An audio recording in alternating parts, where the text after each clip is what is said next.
concentration camp at Nordhausen. By the war's end, Americans had seen for themselves that the Nazi horrors many had dismissed as wartime propaganda were all too real. No words can express the world's disgust at Germany's organized carnage. And I remember saying to my mother once, I said, what was it like after the war? She said,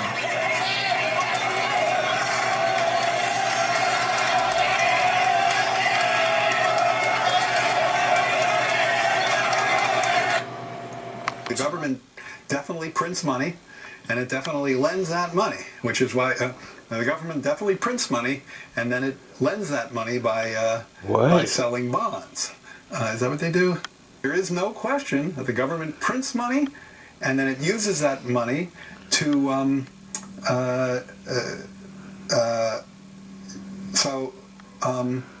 yeah, I guess I'm just I can't really talk. I don't get it. I don't know what they're talking about. Like, because it's you're the chairman of the economic advisors. The government clearly prints money. It does it all the time, and it clearly borrows. Otherwise, we wouldn't be having this debt and deficit conversation. So, I don't think there's anything confusing there. Whoa, whoa, whoa, whoa, whoa, put on the brakes, put on the brakes. Welcome, welcome, boys and girls, children of all ages, hoofties, pufties, one-eyed heifers, right and left wing wackos, woodchucks and chuckettes, kings and queens of the Northeast Kingdom, to another version of It's News to Us. Oh, don't tell me I get the Newt Gingrich throat again. Happens as we get old, you know. Well, I was talking to the dog on the way in so that I could get clear my throat by the time I got here. Now, did the dog answer back? I think so. David Berkowitz used to talk to his dog. Yeah. Well, it was a neighbor's dog, actually. And anyways, who are we? Where are we? You are watching, thanks, Philo. You're watching It's News to Us, where Newport's oldest TV news watchers, Neo, New Brown Q.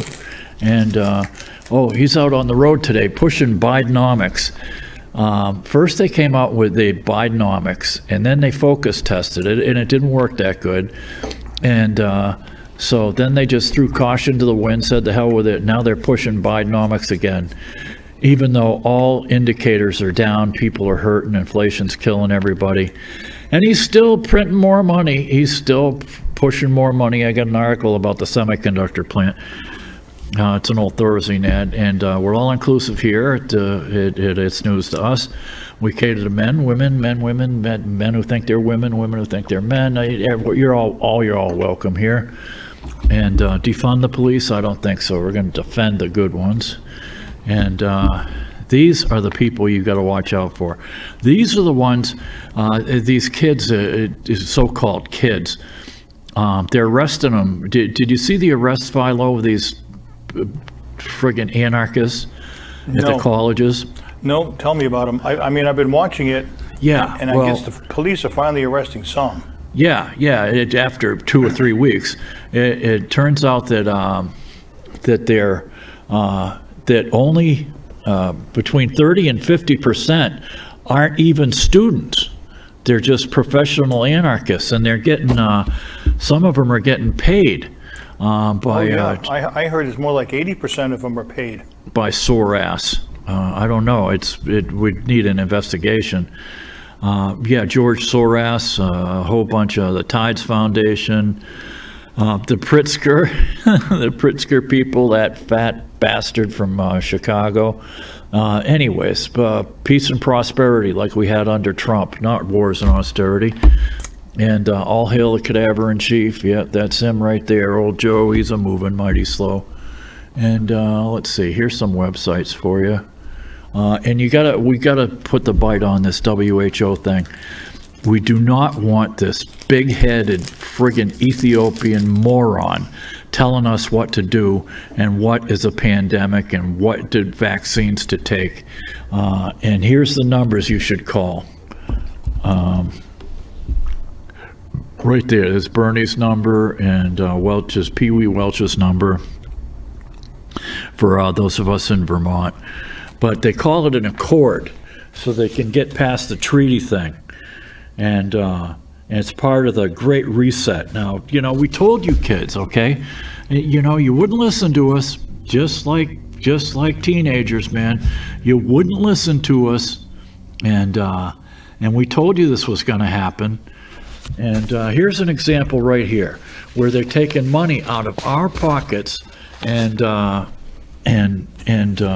using it to build microchip plants for their friends. Oh, before that, in the booth we have Philo T. Farnsworth, College of Musical Knowledge, inventor of modern television. You can see his drumming videos. You can see his drumming videos on YouTube at Terry DeFazio. And so that's that. And but anyways, this is from a business magazine. It didn't come out. The folks here at the news division of NEK-TV were nice enough to print it up for me, but I didn't get a tagline. Tagline didn't come out, but it's a business magazine. I remember that when I plucked it off the net. And it says, the world's largest chip maker promised to create thousands of U.S. jobs. There are growing tensions over whether U.S. workers will have the skills or the work ethic to do them. It's like, oh, please, man. The world's leading chip maker says a lack of skills among American workers is why the opening of its Phoenix, Arizona semiconductor factory has been pushed back to 2025. Taiwan Semiconductor Manufacturing Co. wants to get the U.S. government to approve visas for up to 500 additional Taiwanese workers, a development that an Arizona labor union is trying to stop. It's not just a disagreement over expertise. Differences in work culture between U.S. and Taiwan could bring challenges not only to the construction of the factory, but also the operations after opening. Well, they've got all these college kids. Why aren't they being properly trained? Yeah, well, I mean, look at the chip plant over here at IBM, or Global Foundries as it's called now.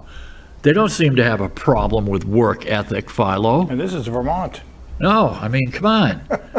Well, I mean, there is. I noticed a markedly different work ethic between the East Coast and California when I moved out there. It was big. It was, yeah.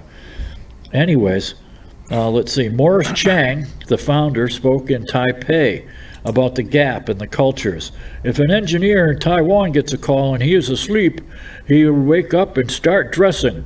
His wife would ask, "What's the matter?" He would say, "I need to go to a factory." The wife will go back to sleep without saying another word. This is our work culture.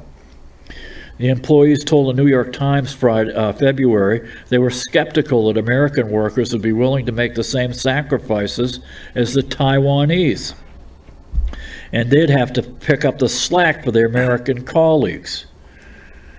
The most difficult thing about wafer manufacturing is not the technology, said Wayne Chu. The most difficult thing is personnel management. Americans are the worst at this because Americans are the most difficult to manage. Current and former employees also raised concerns on the career site Glassdoor. My time at Phoenix was a nightmare, said one engineer. The unmanageable workload, toxic office environment, lack of resources made it an unbearable experience. Another one wrote in July, 12-hour working is normal. It's just it's not just on the news, or even if you work on the weekends. Still can't meet the deadline. In June, Fortune reported a Taiwan engineer 5 years that the workers were discouraged from applying for overtime pay and expected to do what they're told.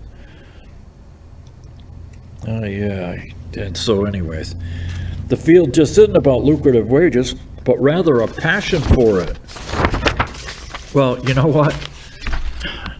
If I knew then what I know now, I used to work, Philo, I used to work like for the temps and save up my money and then go traveling or hitchhiking or, around the country and stuff, go camping and then come back when I was broke and do it all over again. I wish I'd done more traveling like that when I was a kid, because you know what? By the time you get freaking old and you retire and do this, your body can't take it, I know. So my advice to young people would be to have fun while you're young, any way you can. okay? Oh, yeah. As long as it's not illegal, nobody gets hurt. And the one thing I would say, though, is when you have a chance to work a lot of overtime, it does help because it helps with your Social Security. Yeah, yeah. That or make a lot of money when you're married. Luckily, when I got married, we used to joke that I would lose money and my spouse would make money because I had my own business, and my business was to lose money. You could only lose money for 4 years. The fifth year, you had to make a profit. Yeah, or you had a hobby. I had the same thing with my recording studio. Yeah, it was a write-off. Anyways, so so let's see. It's not looking real good, man. Joe is touting this stupid microchip program, and now they're pushing the opening date back. Yes, and you have American jobs, right? So we can give them to the Taiwanese. Oh, sure. We'll bring them over here. Oh, and guess what? We've got a stupid bill. You talk about snowflakes and friggin' cupcakes, man, here in Vermont. And Twinkies. And we've got a bill called H-273, right? Yeah. In Montpelier at the State House. They want to put away $10 million in a BIPOC-operated bank. BIPOC being blacks, indigenous, and people of color, to buy land and housing in every town in Vermont, Philo. Because in Vermont, the land was taken from the Abenakis and other indignant persons. Our system constructed with labor of enslaved persons.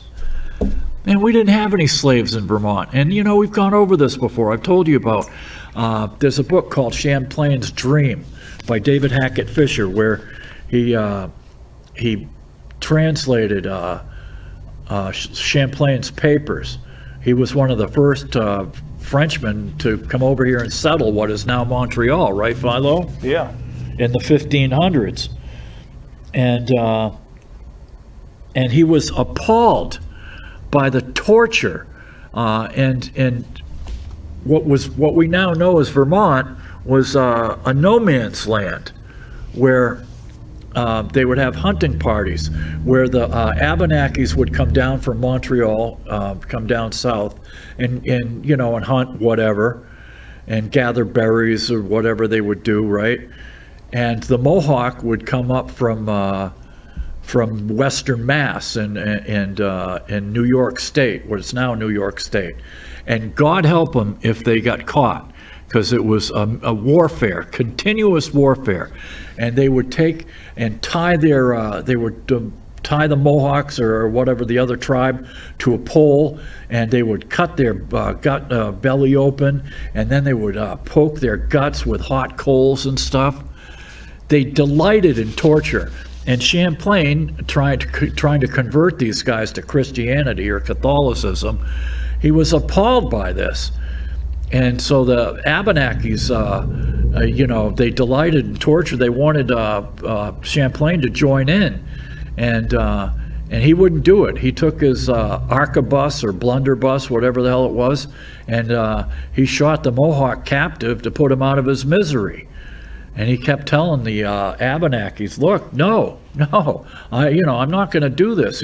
I'm not going to join in your little reindeer games."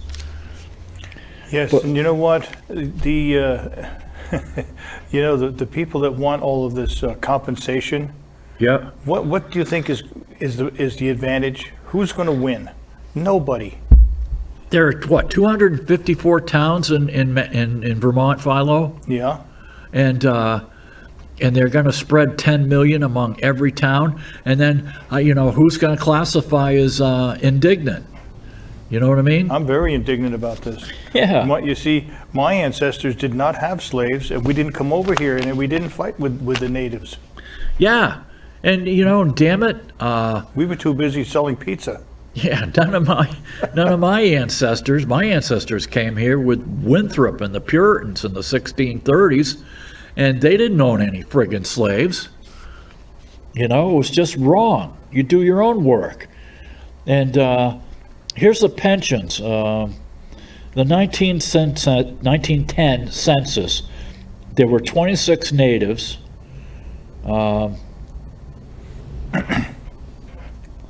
And 34 something.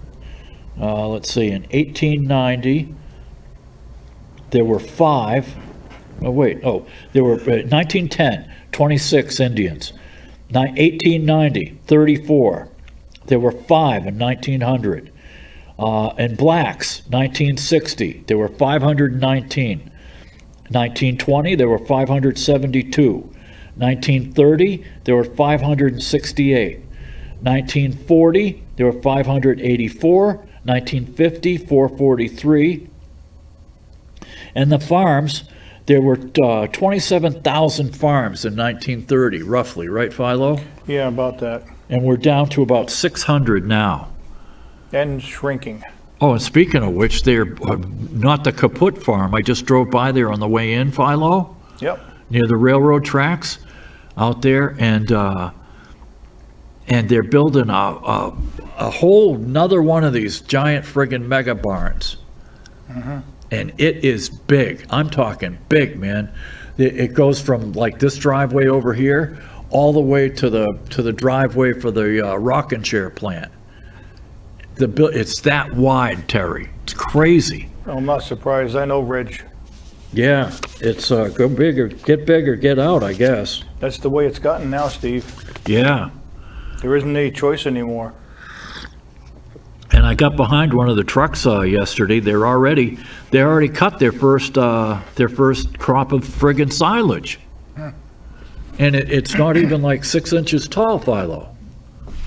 It's wild. They don't bale it anymore. They just pile it up in these, big pits.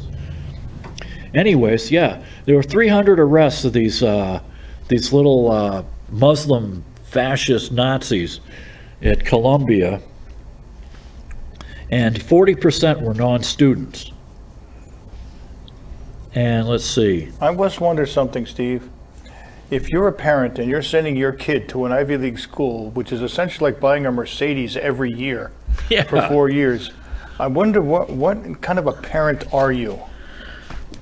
I mean, seriously, what kind of a parent are you that doesn't tell your kid, listen, you're going to an Ivy League school, you go get an education?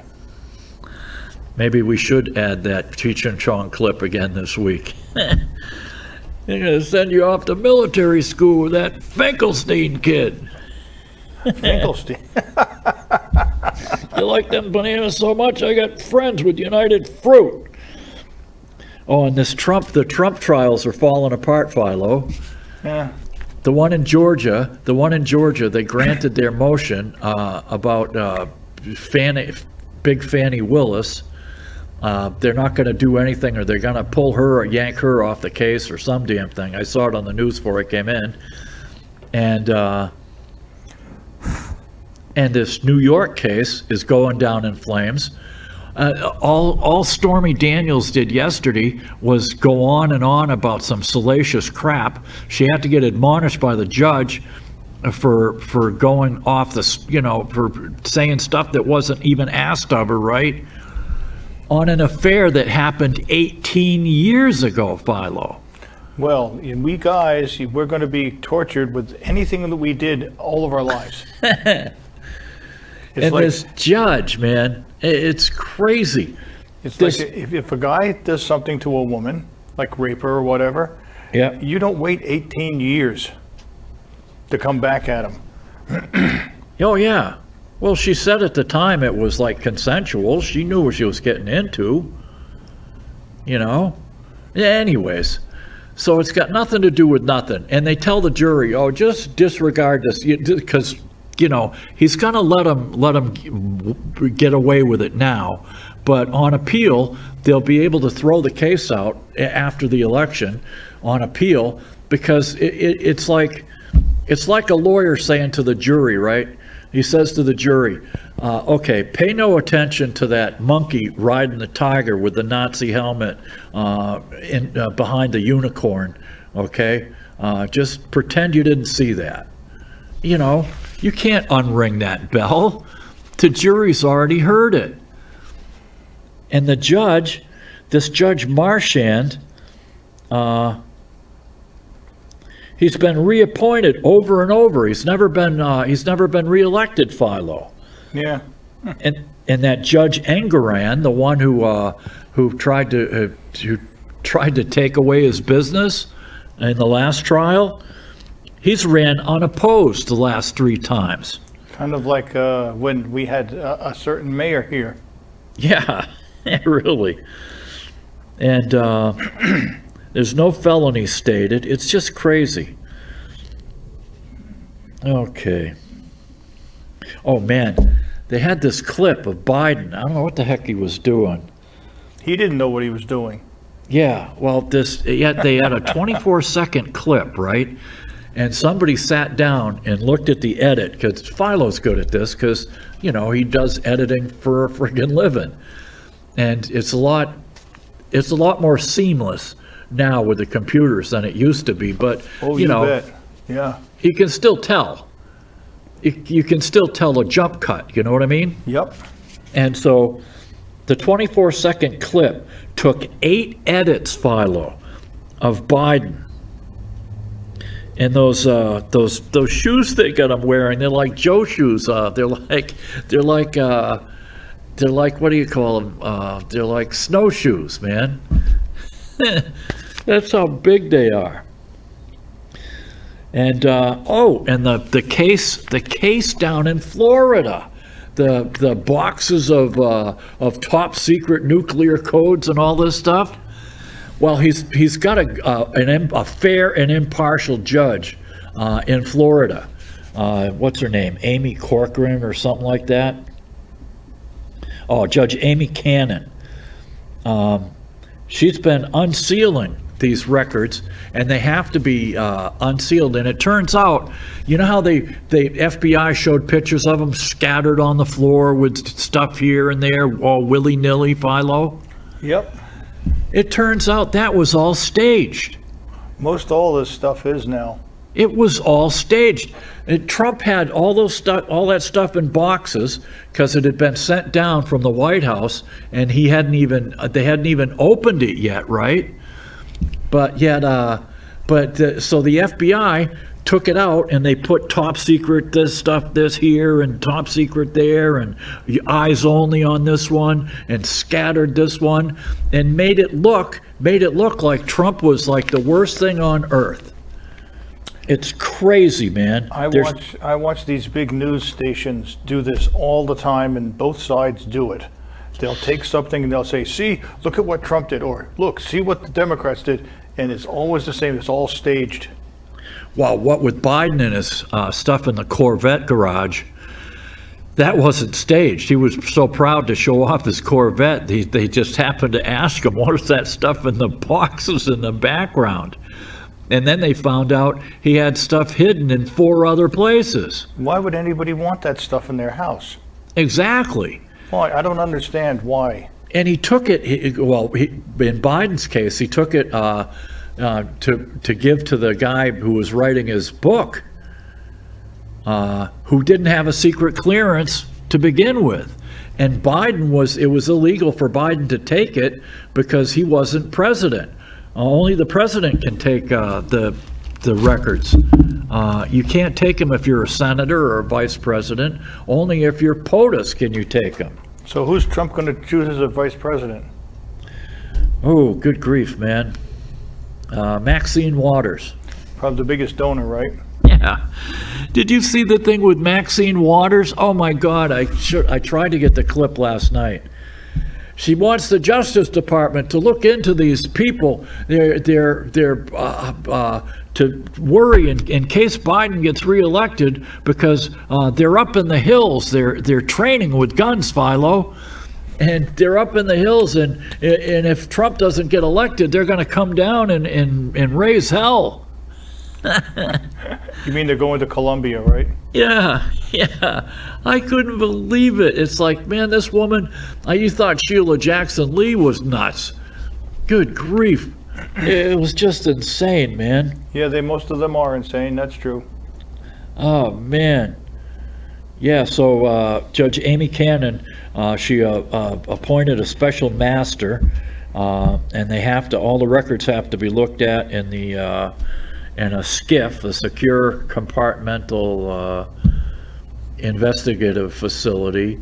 And get this, you know what Biden said to the Japanese last week, Philo? Never mind. I'm sorry. Biden wouldn't say that. He wouldn't be that clever. Never mind. That's good. Oh, yo.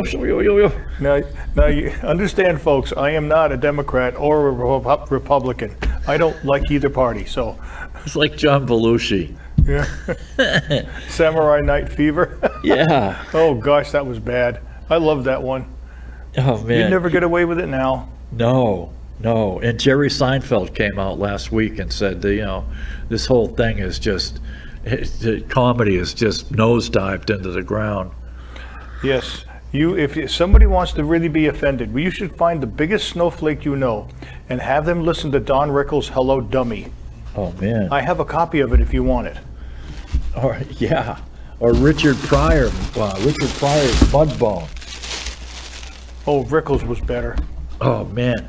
Yeah, he played Mudbone. Mudbone drove all the way down from Jackson, Mississippi on a tractor. And then he went to see the voodoo priestess, and she got the monkey, and the monkey didn't have no paw, and she had the monkey paw around her neck, and she told him to get me a bowl, and she started to whiz in the bowl, and it was bright blue. Anyways. Goodness gracious. Biden says look at it's on YouTube, man. Look up Mudbone. Oh, by the way, did you see the CD I made you? Yeah, thank you. Yeah, I found that, and finally I was able to burn it for you. Anyways, have fun. Good old Grateful Dead. Yeah, Biden tells the Japanese that they shouldn't be so xenophobic.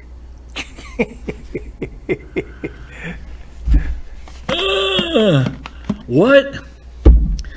I mean, these people have said long ago, okay, you want to come over and study? Come over and study. You want to come over and live and vacation for a little while? Come on over. We'll take good care of you. We love having visitors, okay? Yeah. You want to do snorkeling or go fishing or eat sushi and whale meat and God knows what? Come on over. You want to see Fukushima and the radioactive areas? Come on, we'll give you a guided tour. But don't tell them to take people, round eyes or white people or any other race of people, because they're not gonna do it, okay?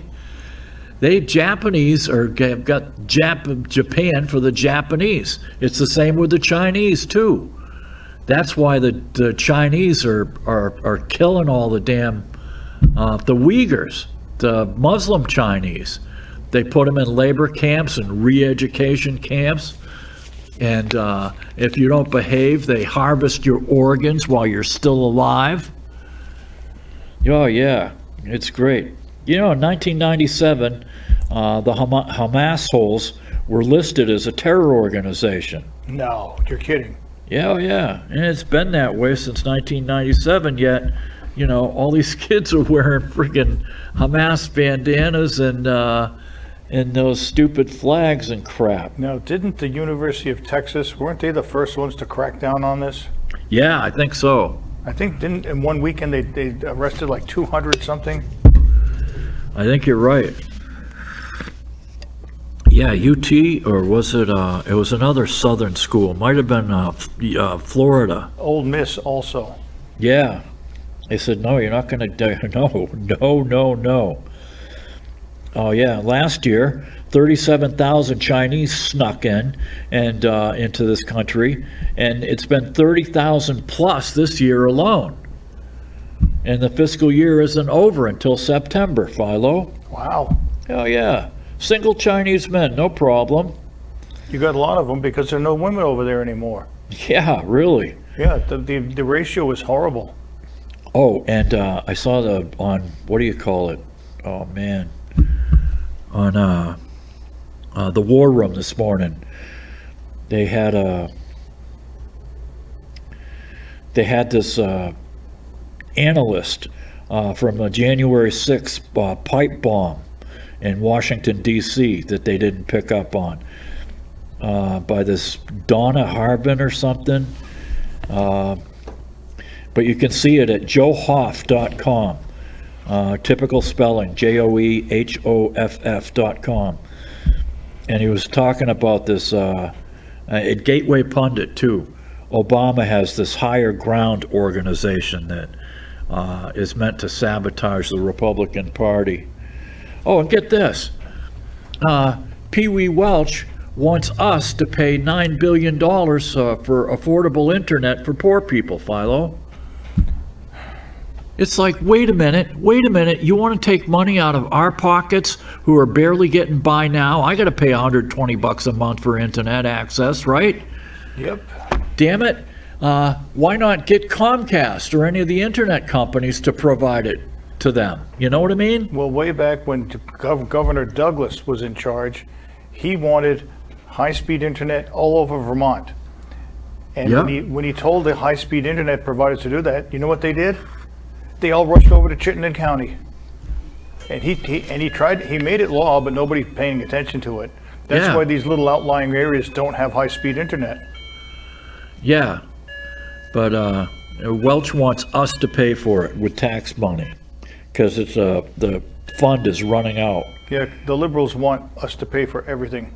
Oh yeah, and same thing with that what's her face there, Governor of New York, Kathy Hochul, whatever her name is.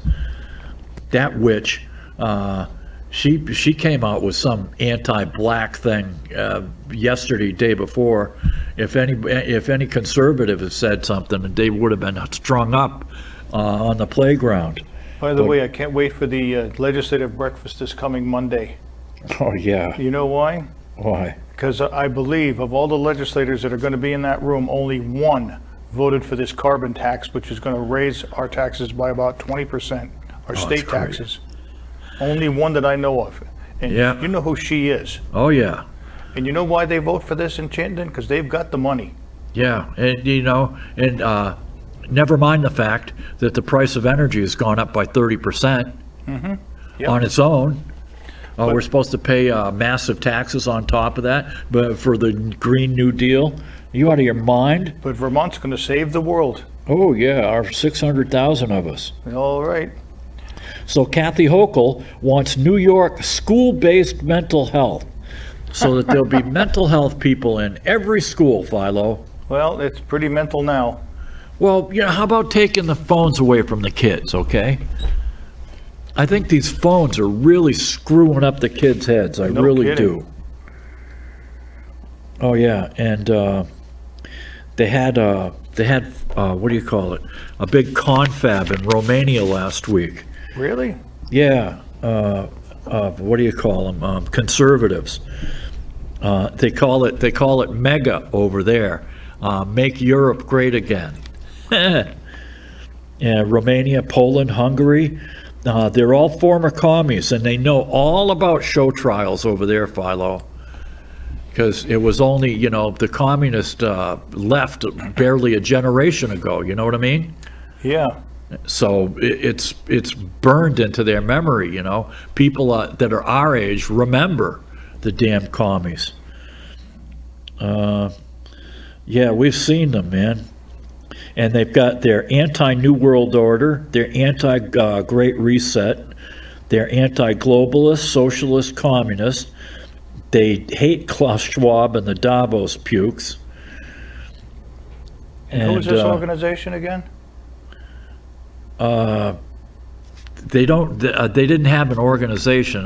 They're just a loose confederation of former communists. Oh, okay.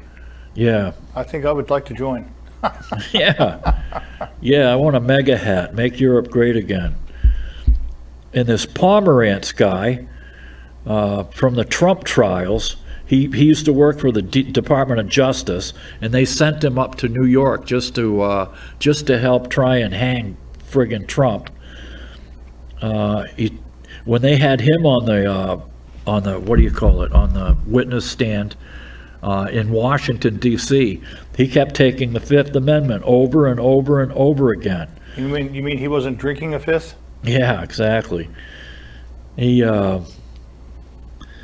was a White House DOJ coordinator with Biden. Oh, and I wanted to read you something, Philo. Check this out. I just happened to see this.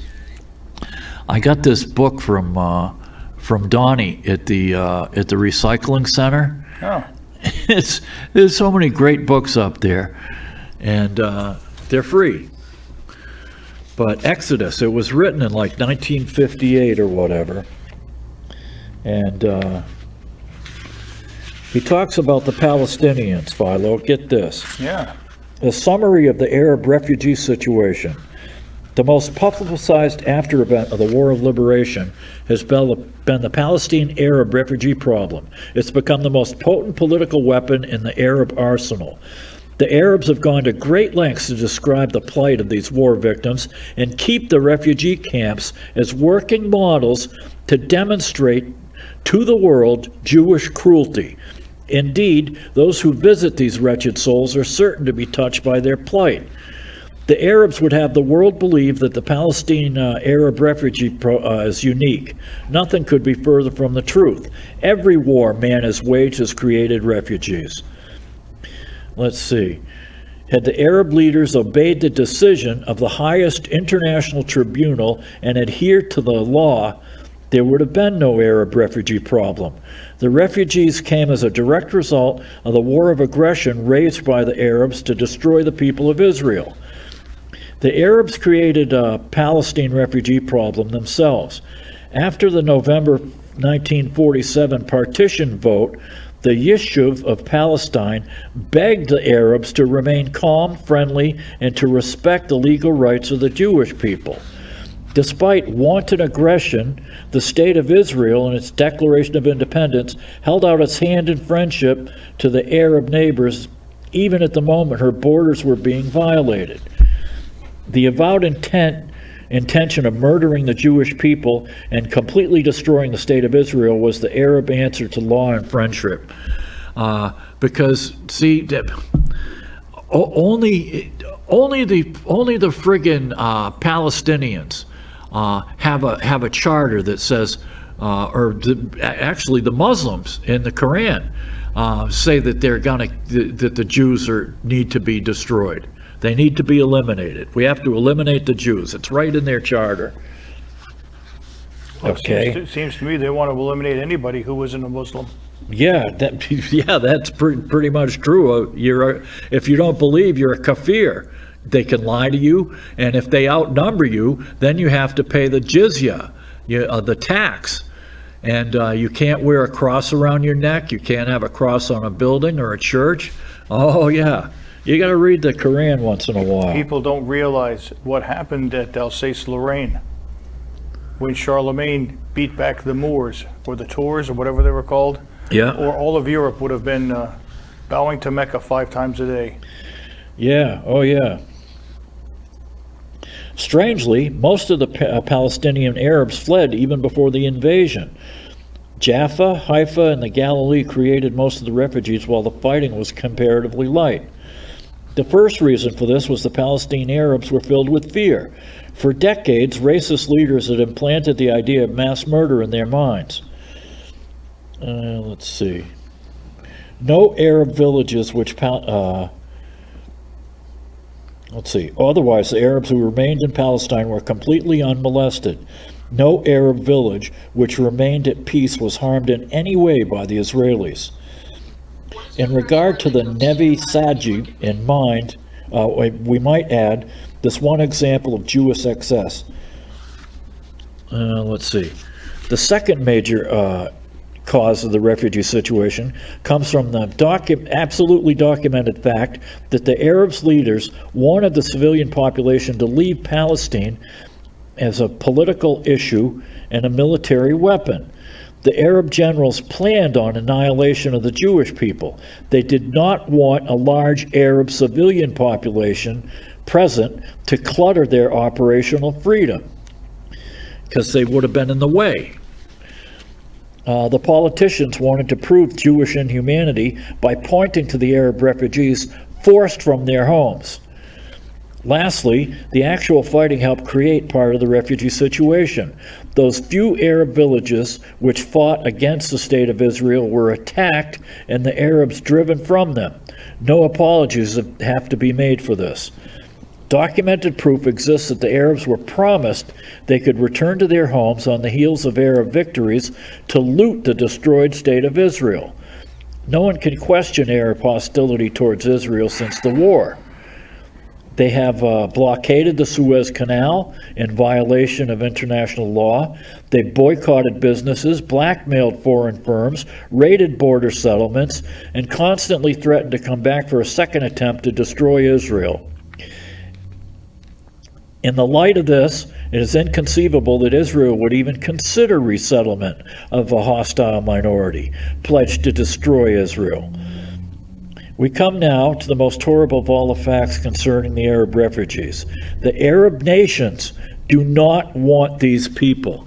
We told you this last week. You would think that with millions of acres, okay, in Syria, Iraq, Iran, Egypt, right? That some Saudi Arabia,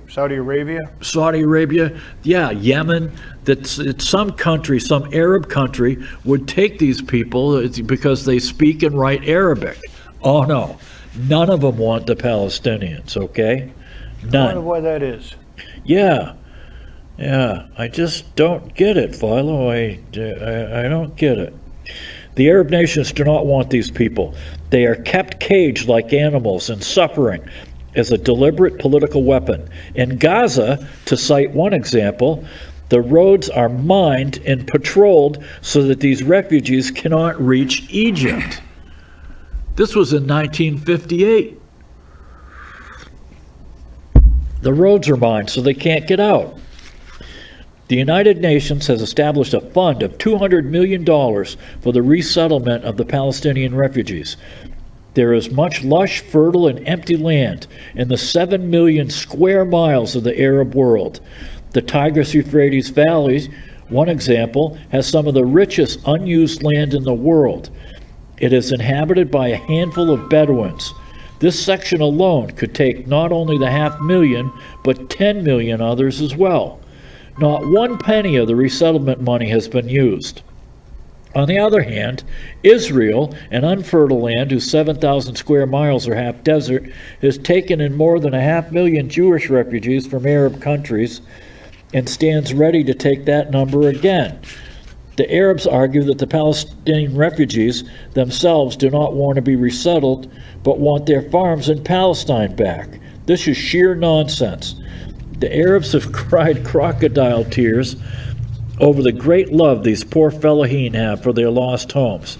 The fact is, the Palestine fellaheen were victimized by men who used them as a tool, deserted them, and are victimizing them again. Kept penned up, fed with hatred, they are being used to keep the Arab hatred of Israel at the boiling point. Sound familiar? Oh, yeah. Jesus, this is from way back when. If the Arabs of Palestine loved their land, they could not have been forced from it, much less run from it without real cause. The Arabs have little to live for, much less to fight for. This is not the reaction of a man who loves his land. A man who loves his land, as the Arabs profess, will stand and die for it. The Arabs tell the world that the State of Israel has expansionist ideas. Exactly how a nation of less than 1 million people can expand against 50 million is an interesting question. The Arab people need a century of peace. The Arab people need leadership, not of desert sheiks who own thousands of slaves, not of a hate-filled religious fanatics, not of military cliques, not of men whose entire thinking is in the dark ages. Allahu Akbar, Allahu Akbar, Allahu Akbar. Yes, Admiral Akbar. We remember him, don't we? Yeah. I remember that old wrestler that was back in the 70s, Skandor Akbar. Yeah. Little did I realize. The Arab people need leaders who will bring them civil liberties, education, medicine, land reforms, and equality. They need leaders with courage to face the real problems of ignorance, illiteracy, and disease, instead of waving a ranting banner of ultranationalism and promoting the evil idea that the destruction of Israel will be the cure for all their problems. Unfortunately, whenever an enlightened Arab leader arises, he is generally murdered. Sound familiar? Well, it was like, who was it? Sadat. I'm sorry, what's that? Oh yeah, Anwar Sadat, yes. Yeah. And I can't, there was another one too. Well, I was thinking of Anwar Sadat. Nasser? Yeah, Nasser was the first one in Egypt, wasn't it? Yeah, I think so. And then Sadat took over from him. Yeah. It arises, he is generally murdered. The Arabs want neither resettlement of the refugees, alleviation of their plight, nor do they want peace. Israel today stands as the greatest single instrument for bringing the Arab people out of the Dark Ages. Only when the Arab people get leadership willing to grasp the hand extended in friendship will they begin to solve the problem which have kept them in moral and physical destitution. Well, Steve, you can say I told you so, but this is what you get with a theocracy. Yeah. They've kept them in the camps. I mean, they could have signed the accords. They had these accords with the United Nations, like that fund I was telling you about, where they could have built desalination plants like the Israelis have, you know? The Saudis have them too. Yeah, and turn that desert into farmland. But will they do it? Oh, hell no. You will have nowhere to put your camel.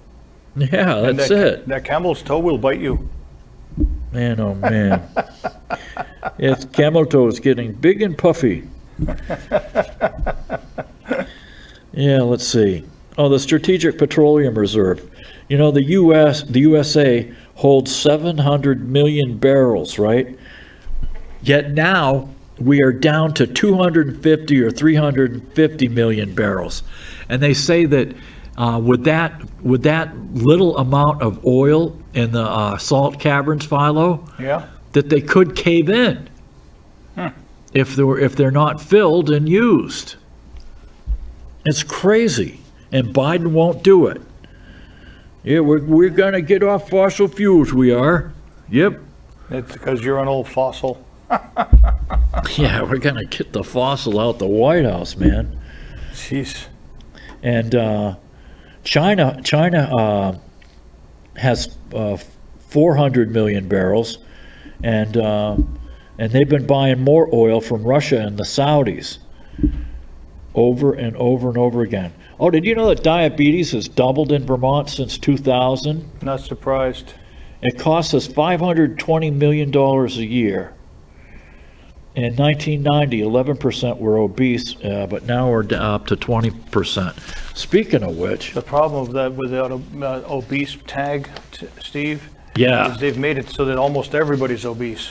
yeah, because of the stupid body index. Yep. Oh, get this. This is a great article, and you can get it. It was in last week's Epic Times, May 1st through 7th. You can get it online. It's a great article. It seems that Mexico does not want our GMO corn, Philo. Why not? Well, because they say it's dangerous and it causes diseases and stuff. But there's no long-term. There's no long-term studies really, and most of the studies that we do have seem to be studies from the industry, like with cell phones. Yeah, okay. Oh, sure. They wouldn't lie, right? The United States has largely disregarded health concerns arising from genetically modified crops and spent the past year working to prove Mexico's 2023 decree violates the USMCA. YMCA. Yeah, Mexico has kept genetically modified corn from being grown within its borders for 25 years in an effort to protect both its citizens' health and ancient strains of maize. Corn is a staple crop eaten in 89% of Mexican meals. It gets better. It's nuts. Oh, there is an article in here too about cell phones. Which one is it? Oh yeah, cell phone radiation study halted after alarming findings. The Environmental Health Trust has sued the FCC. I'll get to that in a minute if we have time.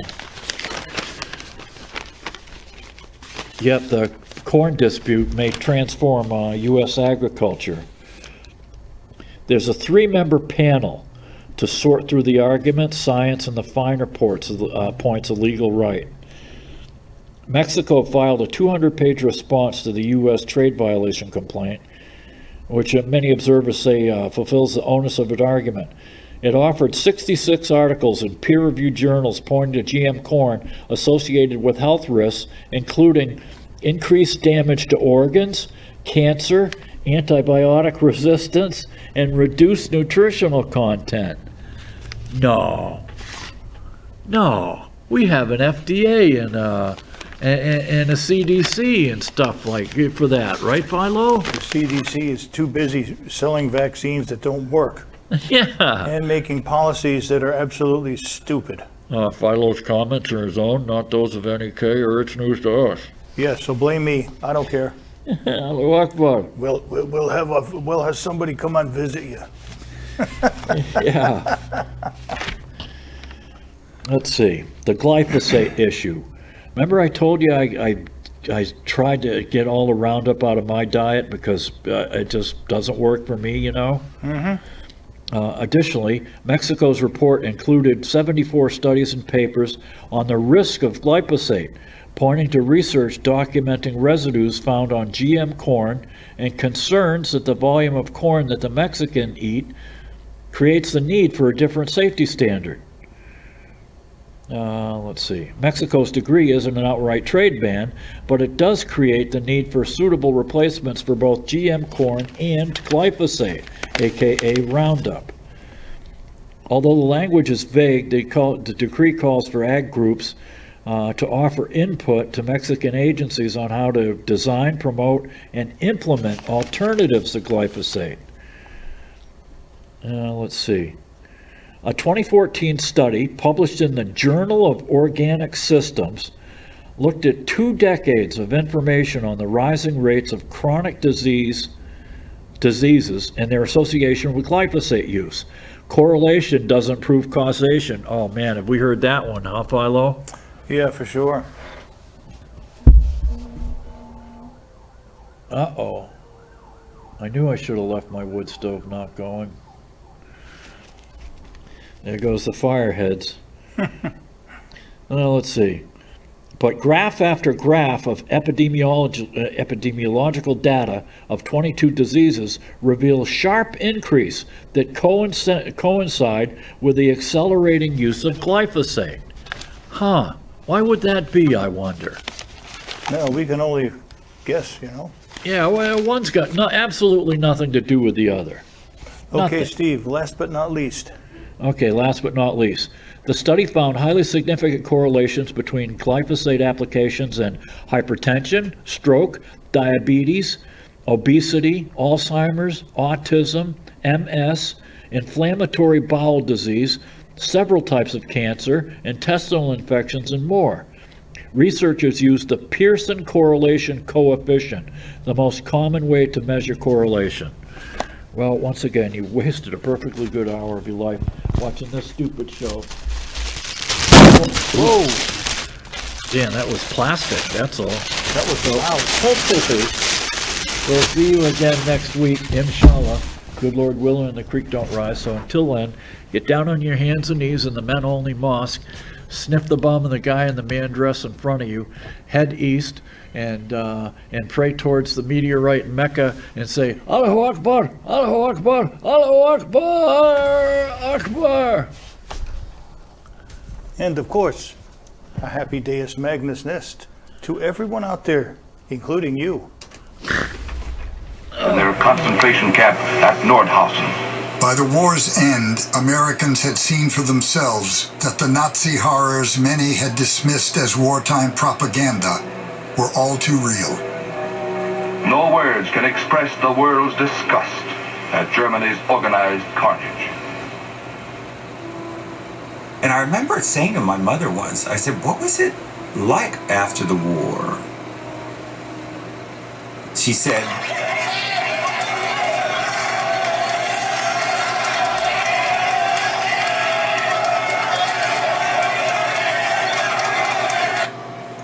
the government definitely prints money, and it definitely lends that money, which is why the government definitely prints money, and then it lends that money by selling bonds. Is that what they do? There is no question that the government prints money, and then it uses that money to